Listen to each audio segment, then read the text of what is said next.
Okay अब हम single national curriculum में जो टारगेट्स हैं साइंस के टारगेट्स वो क्लास 3 के स्टार्ट करते हैं। ठीक है, क्लास 3 में स्टूडेंट जो है वो साइंस के अबाउट कौन कौन से टॉपिक्स को रीड आउट करेगा और उनको रीड आउट करने के बाद उसके अंदर कौन कौन सी स्किल्स जो हैं वो डेवलप होंगी, यानी कि कौन कौन से उसके लर्निंग आउटकम्स क्या होंगे स्टूडेंट्स के। तो सबसे फर्स्ट वाला टॉपिक है हैबिटेट। जब स्टूडेंट क्लास 3 में हैबिटेट के अबाउट पढ़ेगा तो उसको पता चलेगा कि हैबिटेट होती क्या है एक्चुअली। ठीक है, तो ऐसी जगह जहाँ पर कोई भी लिविंग थिंग रहती है वो उसकी क्या होती है, हैबिटेट होती है। ठीक है, कोई भी थिंग रहती है।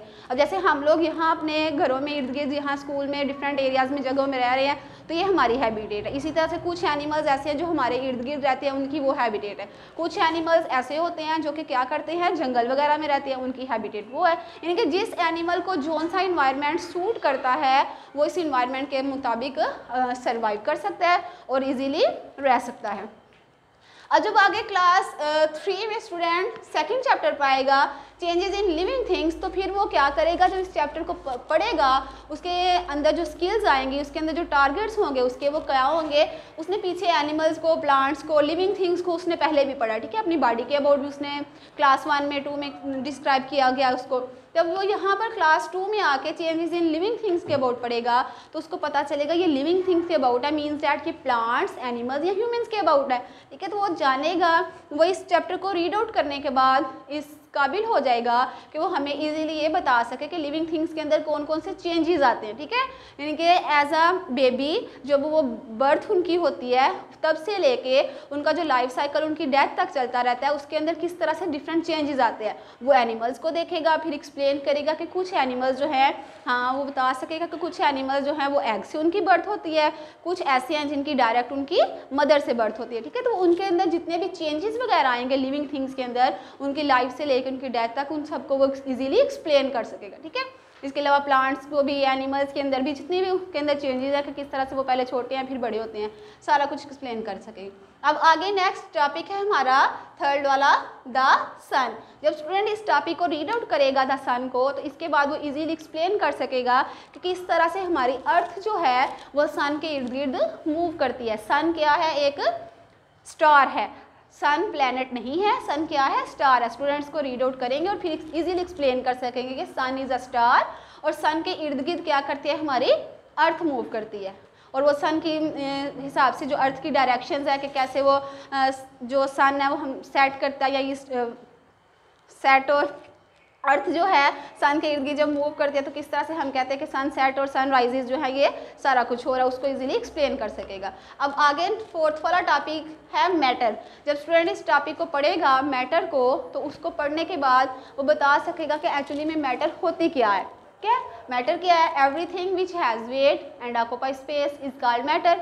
हर वो चीज़ जिसका वेट होता है और जो स्पेस भी लेती है वो मैटर है। जैसे मैं यहाँ खड़ी हूँ, मैंने जगह भी ली हुई है, ठीक है, स्पेस भी लिया, मेरा वेट भी है, मेरे हाथ में ये बोर्ड मार्कर है, इसने स्पेस भी लिया है, इसका वेट भी है, तो ये भी क्या है, मैटर है। तो स्टूडेंट्स जब इस टॉपिक को रीड आउट करेंगे, इसको रीड आउट करने के बाद वो अपने इर्द गिर्द अपनी क्लास में भी देखेंगे कि हाँ मेरी क्लास के अंदर ये मैटर है। ठीक है, और साथ ही साथ ये एक्सप्लेन भी कर सकेंगे कि मैटर की 3 स्टेट कौन कौन सी हैं, सॉलिड, लिक्विड एंड गैसेस। तो वो अपने इर्द गिर्द जब चीज़ों को देखेगा, एक्सप्लेन करेगा कि हाँ ये वाली जो चीज़ है ये मैटर सॉलिड स्टेट है मैटर की। अगर वो वाटर को ले रहा है या जूस पी रहा है तो ये बताएगा कि ये लिक्विड स्टेट है। और अगर बैलून के अंदर गैस है या वैसे वो अपने हैंड पे ऐसे एयर को ब्लो करता है, वो फील करेगा तो वो बता सकेगा कि ये क्या है, मैटर की कौन सी स्टेट है, गैस स्टेट है।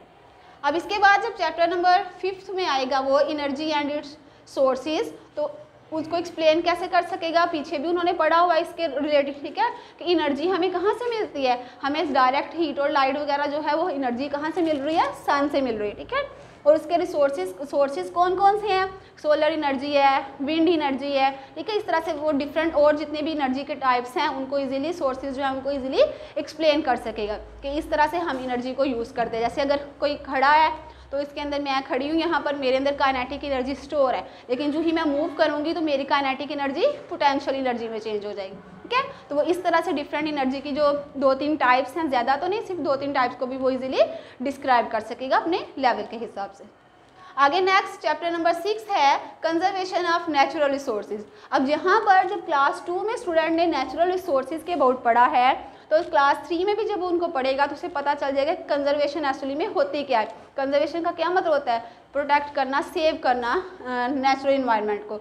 जब वो नेचुरल इन्वायरमेंट के बारे में रीड आउट करेगा तो उसे पता चलेगा कि हम किस तरह से नेचुरल रिसोर्सेज जो है उनको कंजर्व कर सकते हैं, सेव कैसे रख सकते हैं उनको, हम जितना हमें उनकी ज़रूरत है हम उतना यूज़ किया जाए, उनको वेस्ट ना किया जाए। और अगर हम वेस्ट नहीं करेंगे तो फिर वो रिसोर्सेज जो हैं वो हमारे लिए भी रहेंगे और जो हमारी आने वाली फ्यूचर जनरेशन है उनके लिए भी लॉन्ग लास्टिंग होंगे। ओके, इसके बाद यूनिट नंबर 7 है इस टॉपिक का फूड। जब स्टूडेंट यहाँ पर फूड को पढ़ेगा, फूड को पढ़ने के बाद उसे पता चलेगा कि हम लोग जो फूड खाते हैं वो हमारे पास आती कहाँ से, हम लोग प्लांट से उसको फूड को लेते हैं। ठीक है, वो फूड की फिर डिफरेंट टाइप्स को एक्सप्लेन कर सके कि हम किस तरह से प्लांट्स डिफरेंट खाते हैं और उनसे हमें फूड मिलती है और हमें फूड से एनर्जी किस तरह से मिल रही है और उस एनर्जी को हम आगे किस तरह से अपने डिफरेंट वर्क करने के लिए यूज़ करते हैं।